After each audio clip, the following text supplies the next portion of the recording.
Seperti pada biasanya, kita meninjau turunan endoderm dari buku Campbell yang menyatakan derivatnya antara lain adalah epitel saluran pencernaan dan beberapa organ yang berasosiasi pada saluran pencernaan. Kemudian juga ada epitel dari saluran respirasi, kemudian ekskresi, dan juga reproduksi. Dan yang terakhir adalah kelenjar timus, tiroid, dan paratiroid. Sekedar mengingat kembali, bagian endoderm itu bagian yang mana sih, Pak? Nah, bagian endoderm merupakan bagian yang berwarna kuning, di mana pada aves dan mamalia, bagian ini adalah bagian awalnya hipoblas, kemudian sel-sel dari epiblas bermigrasi menggantikan hipoblas. Nah, ini adalah bagian dari endoderm, di mana di sini adalah bagian yolk sac. Nah, bagian inilah yang nantinya akan membentuk beberapa turunan yang sudah dijelaskan tadi, tapi ini dari literatur yang berbeda, di mana dia akan menjadi lapisan dari paru-paru, kemudian urinari, ke beberapa kelenjar, kemudian kelenjar hati, kemudian juga ada pankreas, kemudian saluran pencernaan, dan auditory tube atau saluran pendengaran yang mungkin kita sudah bahas di bagian ektoderm. Nah, salurannya itu sebenarnya juga berasal dari endoderm. Gitu ya. Nah, jadi saya ingatkan kembali, endoderm merupakan bagian yang berwarna kuning ini yang nantinya akan menjadi turunan yang seperti ini. Endoderm. Nah, endoderm ini akan membangun lapisan dua tabung di dalam tubuh. Tabung apa saja? Yang pertama, tabung yang memanjang ke seluruh tubuh, yakni saluran pencernaan dari mulut sampai anus. Nah, selain itu, dari tabung saluran pencernaan ini nantinya akan membentuk beberapa tunas atau kantung yang nantinya akan membentuk hati, kantong empedu, dan juga pankreas. Kemudian, tabung yang kedua adalah tabung saluran pernapasan, yang mana saluran pernapasan ini juga berasal dari tabung pencernaan, bagian anterior tentunya. Nah, selanjutnya tabung pernapasan ini nantinya akan bercabang menjadi dua paru-paru. Saluran pencernaan dan pernafasan nantinya akan berbagi ruang bersama, di mana daerah ini biasa kita kenal dengan faring. Kantong epitel faring akan berkembang menjadi beberapa kelenjar, membentuk kelenjar tonsil, kelenjar tiroid, timus, dan paratiroid.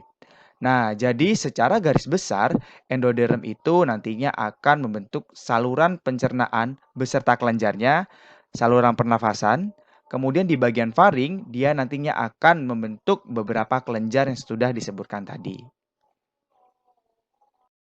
Nah, di sini saya akan cerita nih bagaimana pembentukannya. Ingat ya, ini merupakan bagian dari endoderm tadi yang awalnya berupa bulatan yang ada di bagian ventral. Nah, saluran pernafasan dan saluran pencernaan itu berawal dibentuk dari primitif gut namanya atau usus primitif. Nah, jadi awalnya ini ya. Jadi awalnya ini. Kemudian adanya sebuah proses kalau di apa namanya di buku itu disebutkan pencubitan atau bisa disebut dengan apa ya? Penarikan sehingga bagian primitif gut tadi yang awalnya di sini dia itu menuju ke bagian embrionya. Sehingga dia menuju ke sini. Gitu ya. Bagian yang menuju di bagian anterior itu disebut dengan foregut atau usus depan. Kemudian yang ada di tengah-tengah itu disebut dengan midgut atau usus tengah-tengah. Kemudian yang bagian akhir yang di bagian posterior dia akan membentuk hindgut atau usus belakang. Gitu ya. Saya ulangi lagi, diawali dari primitive gut, kemudian dia melakukan sebuah proses pencubitan atau penarikan menuju ke arah embrio dan meluas dari ujung anterior dan posterior sehingga terbentuk foregut, midgut, dan hindgut. Gitu ya. Proses selanjutnya setelah terbentuk foregut, midgut, dan hindgut, nantinya saluran ini akan melakukan diferensiasi. Kita akan bahas satu persatu. Pertama di bagian anterior. Nah, bagian foregut ini nantinya akan terus kemudian menembus bagian ektoderm. Nah, awalnya bagian ektoderm itu tersumbat, yang mana disebut dengan lempeng oral atau stomodeum. Namun setelah berkembang, stomodeum itu nantinya akan pecah sehingga akan menciptakan pembukaan mulut saluran pencernaan. Bukaan itu sendiri dibatasi oleh lapisan sel-sel ektoderm. Nah, jadi intinya di bagian sini ini awalnya tersumbat ektoderm, namun setelah perkembangan dia nantinya akan pecah dan terbentuklah mulut. Seperti itu ya. Kemudian jika kita lihat pada umur ke-28 hari, ini mulutnya sudah pecah tadi ya. Kemudian nanti di bagian saluran yang usus tadi yang foreguard, midguard sama hindguard nantinya akan berdiferensiasi ada menjadi tiroid, paru-paru, kemudian lambung dan lain-lain dan nantinya akan kita bahas. Jadi tunggu ya.